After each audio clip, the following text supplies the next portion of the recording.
का वजन किलो में नहीं, उसूलों में तौला जाता है। वहीं से उठता है एक नाम, एक आग, एक जाट। वो न सियासत करता है न तिजारत, बस दिल की सुनता है। और जब वक्त आता है तो धरती कांप उठती है और दुश्मन रूह कांपते हैं। उसके हाथों में हल भी होता है और जरूरत पड़ी तो तलवार भी। मां की आंखों का सपना था कि उसका बेटा हल चलाए, खेत सींचे, पर वक्त ने उसे खेत से उठा के युद्ध भूमि में ला खड़ा किया। उसकी लड़ाई जमीन के लिए नहीं थी, वो लड़ रहा था इज्जत के लिए, खून के लिए,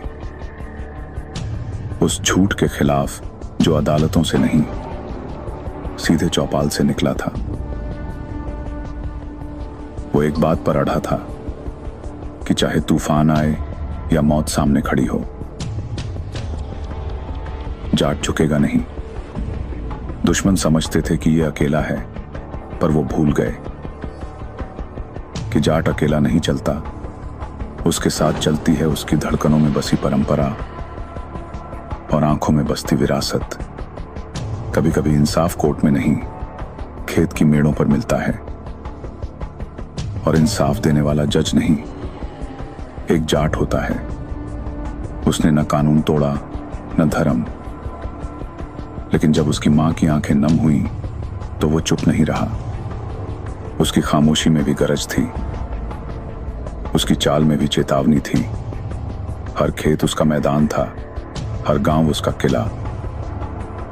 और जब दुश्मनों ने सोचा कि अब सब खत्म हो गया, वो उठा, सिर पर सफेद कपड़ा, कंधे पर लाठी और दिल में आग लिए। वो जाट नहीं, वो इतिहास था। जिस दिन वो पैदा हुआ था, हवा भी रुकी थी ये देखने की एक तूफान धरती पर उतर चुका है। अब वो लौट आया है, अपनों की रक्षा के लिए, दुश्मनों से हिसाब चुकता करने के लिए।